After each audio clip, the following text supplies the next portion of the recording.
Hello, I'm Inash Ravinsky and you're watching Break the Fake. They make them, we break them and tell you all you need to know. In a recent appearance, the head honcho of Russia's cringe diplomacy, Sergei Lavrov, said that if Western countries want to resolve the Ukrainian war on the battlefield, then Moscow is ready for it. Adding that, and I quote, "It's their right. If they want to be on the battlefield, they will be on the battlefield." End of quote.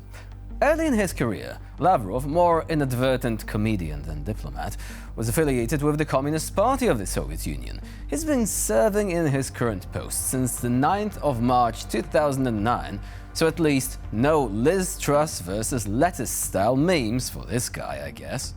Most of his remarks really don't need any commentary. Citing is enough to recognize just how ludicrous they are. Most recently, he said that the efforts of the NATO member states clearly suggest that they are pushing for further escalation of the Ukrainian crisis, potentially towards open military confrontation between NATO and Russia, aimed at strategic defeat of Moscow. Now, wouldn't that be nice, eh? Lavrov's remarks about the alleged threat of NATO armies to the Russian Federation are just the latest shot in Moscow's sweeping campaign to keep the Russian public scared and hostile towards the West. Just a couple of days before, a post appeared on the Russian Foreign Ministry's website, which suggested that the North Atlantic Alliance countries are gearing up for war with Russia. Now, let's listen to a veritable master of striking fear into people's hearts. And no, we're not talking about Stephen King here. Russia has its own roster of horror masters, as embarrassing as the rest of the decrepit regime itself, and it seems they don't want to be buried in the pet cemetery because they just keep on going instead. Let's take a look. И мы должны понимать, игры кончились. А если мы имеем дело с слугами князя, со слугами князя тьмы, если мы имеем дело с сатанинским началом, о каких переговорах и с кем мы говорим? Какие могут быть переговоры с сатаной? Они все время лгали. Это и есть основа западной сатанинской цивилизации – ложь. И мы хотим с ними о чем-то договориться, они снова обманут. Они всегда лгут. Посмотрите на мерзкие морды украинской власти. Сатанисты. Посмотрите на искаженные ненавистью, лишенные интеллекта морды британской, немецкой власти. Посмотрите на мелкого беса Макрона. Они же лжецы. Они лгут во всем.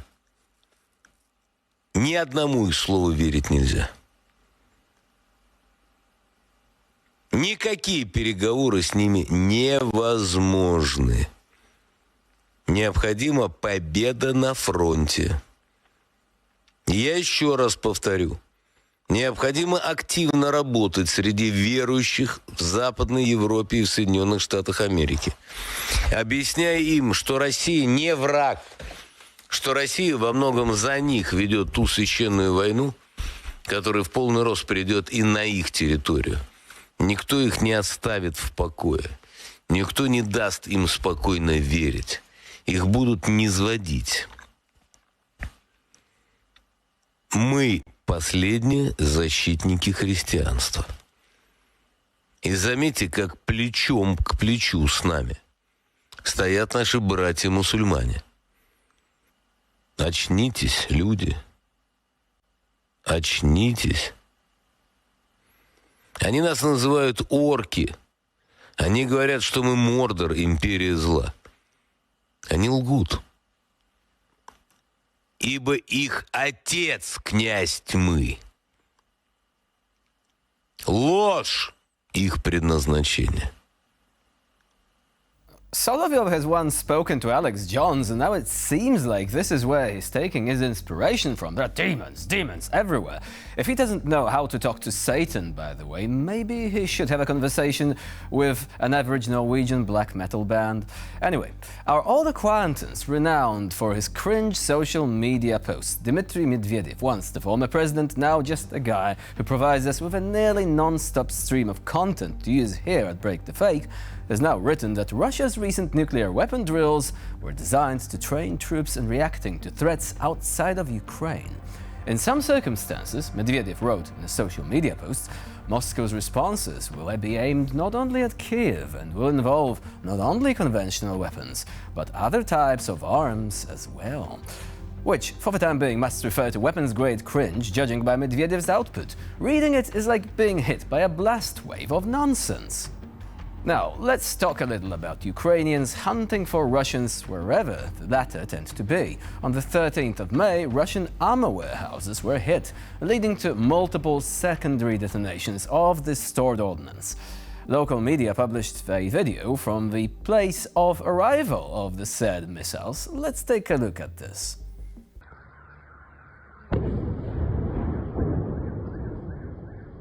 То, Владик, мы, блядь, покатались на полике. Ёбаный рот. Ёб твою, блядь.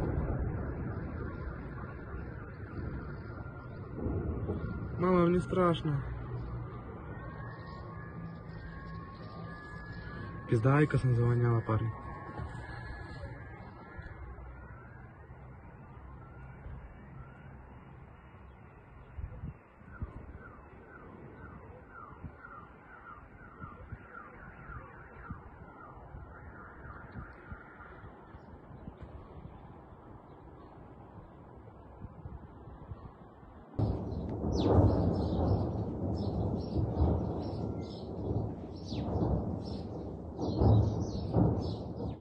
Premature detonation. So embarrassing. According to preliminary reports, the strike was carried out using ATACMS missiles. Local social media activity suggests that 4 blasts were heard at 11 a.m. Propagandists were quick to point out that the explosions likely took place at the Unist factory, sitting on the highway to Lugansk. Since the beginning of the Russian invasion back in 2014, remember that, the Russian Federation has been using the factory grounds as a military base and logistics hub. Well, it doesn't seem to work quite as well as before now, does it? Now, since the 24th of February 2022, we've seen a lot of Russian war crimes committed in Ukraine. And it's not likely that someone has put a stop to them. Just recently, during their push on Vovchansk, Russian soldiers captured a handful of the locals and then herded them into a basement. Some of them managed to escape last Monday and reach their friendly units. So let's take a look now at their account of what happened in Russian captivity. Ми сиділи з ними в підвалі, вони могли нас розстріляти. А як виходили, теж вони знали її і пропустили. А так би теж простріляли. Ранитих ноги обматувати бинтами. Оце зараз? Да. Да, це вони Ми там її в знали. підвалі 3 дня сиділи з ними. Вони вас взяли в полон чи як це? Ну так, виходить так. А це коли 3 дні? Це відколи ви з ними сиділи у підвалі? З 11 числа. З 11-го. Вони вас били, якось катували чи? Не Ні, було. нас вони не били нічого. І це ми втекли до того, що ми сьогодні отійшли трошки, а ми вирвалися. А як вам вдалося? Ну, знав її, Мене заградити. просто вояка російський Що узнав, перематували що їм. я їм ноги перематували. Не знаю, може пожаліли, не знаю. А це ви коли їм ноги перематували? Як Це в ж підвалі в сиділи. підвалі з ними сиділи. З підвала не випускали. А це сьогодні утром зайшов солдат і каже, уходимо так, як і прийшли. І забрали поранених, і ми цей момент бігом і тікаємо. Там ще люди осталися. Там ще люди ще є. А, тобто вони не тільки вас взяли? Ні, Там багато ще там сім'я ще. сім'я. І ще там баба Нінка, де волонтери живуть. Баба Зойка. Я не знаю, чи не живими остануться, не знаю. Вони вам не погрожували смертю? Ну, чули балачки, що треба розстріляти. А там чи на нас казали, чи ще за кого. Ми ж перепугані.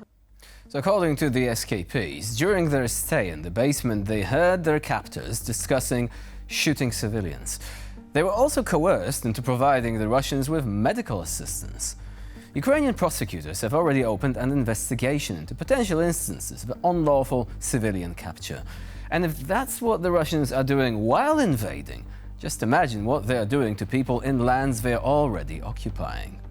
Now, if there are people struggling to pass their driver's tests in the audience, we might have a solution for you. Now, this doesn't involve additional learning or practicing your driving. No, all you need to do is go to Afghanistan. And there, in order to pass the test, you need to close your eyes and then identify the gas, the clutch, and brake pedals.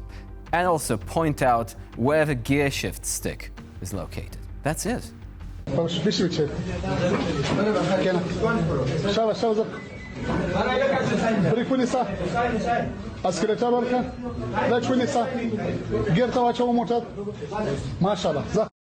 Now, let's be honest, it's quite a feat not to pass an exam like that. But if some people do still fail, well, we fear for the folks who have to drive alongside them. Remember how the resurgent Taliban fighters were shown riding dodgems at an amusement park to boost their international image? The effort has failed, of course, because nobody believed the idea of fun-loving fundamentalist zealots just having a good time. But in terms of road safety, the idea of vehicles bumping into one another constantly seems to have stuck. And with this, we end this episode of Break the Fake. Please stay with us here on TVP World for more latest news and updates.